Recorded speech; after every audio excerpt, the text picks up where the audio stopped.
Здравейте, уважаеми потребители! В момента съм в офиса на INV Properties. Днес ще разговаряме с господин Петър Петров, който е Про2 в сайта SEBG. Темата днес е инвестиционните имоти в Лас Вегас. Здравейте, господин Петров! Здравейте! Здравейте, господин Петров! Здравейте! Защо е изгодно да се инвестира в Лас Вегас? Най-напред да споменем какво е инвестиционен имот. Това е имот, сграда, част от сграда или земя, накупени с цел отдаване под наем или аренда, т.е. имот носиш доходи, най-общо казано. Цените на недвижимите имоти, както в България, така и в Вегас, са на доста променени нива през последните 2 години за България, а за Вегас дори от последните 5-6 години. Това е факт, до който водят проведените проучвания и анализи, извършени от нашата фирма в продължение на немалък период от време.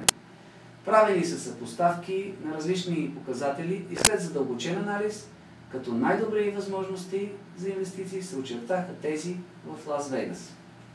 Мислите ли, че много българи биха проявили интерес към покупката на имот в Вегас? В фирмата ни много често постъпват запитвания от обикновени хора за покупка на имоти с цел инвестиция.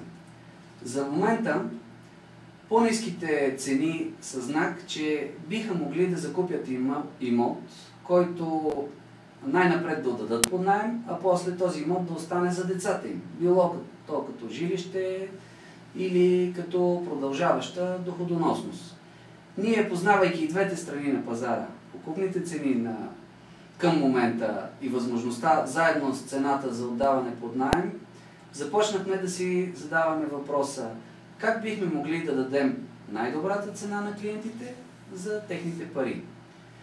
Това със сигурност в момента все още не е България, но всеки сам прави избора си, така че смятам, че хората, които само малко се замислят над съотношението между възможността Вегас и България, със сигурност биха предпочели Вегас.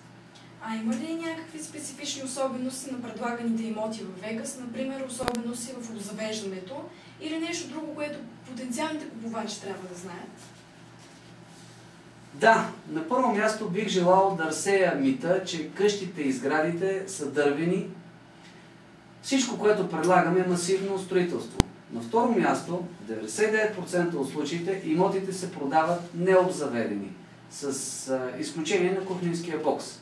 Понякога жилищата се предлагат дори с пералня и сушилна в тях.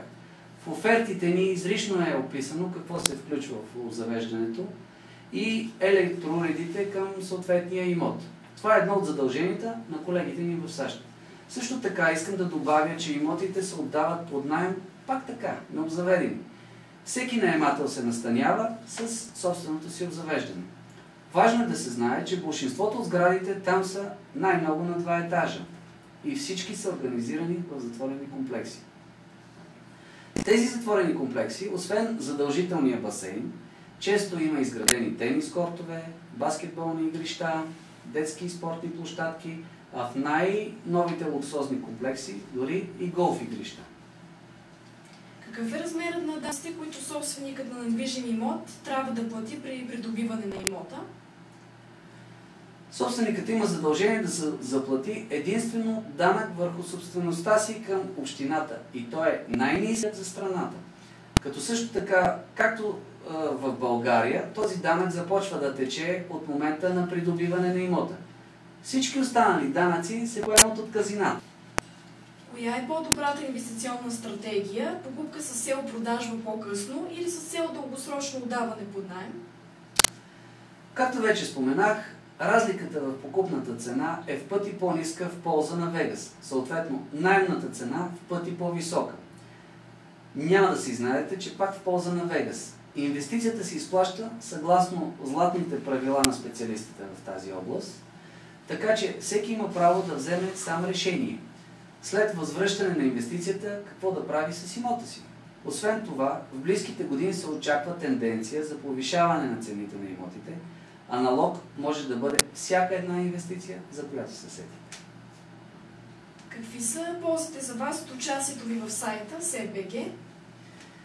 СЕБГ е една много интересна идея за споделяне на опит и контакти между хората, които се интересуват от недвижими имоти. Много често, след като сме дали съвет по даден въпрос, хората се свързват с нас за подробности и решаване на проблема. От един съвет могат да се получат доста интересни бизнес взаимоотношения. А с какво мислите, че СЕБГ е полезен на хората, които имат нужда от помощ в областта на недвижимите имоти? Според мен СЕБГ помага на хората да получат първоначална информация за даден проблем от специалист и насока за неговото решаване. Получават се интересни дискусии и се дава професионална информация и решение. Ние не решаваме проблемите на хората, а помагаме със съвети как те сами да решат съответните казуси. Разбира се, всички са добре дошли в нашия офис за повече подробности и с удоволствие ще споделим нашия опит с бъдещите си клиенти. Господин Петров, благодаря ви за вашето участие и за изчерпателните отговори, които ми дадохте относно темата за инвестиционните имоти в Лас Вегас. А вие, уважаеми потребители, очаквайте още интервюта с експертите на СЕБГ. Пожелавам ви лек и успешен ден!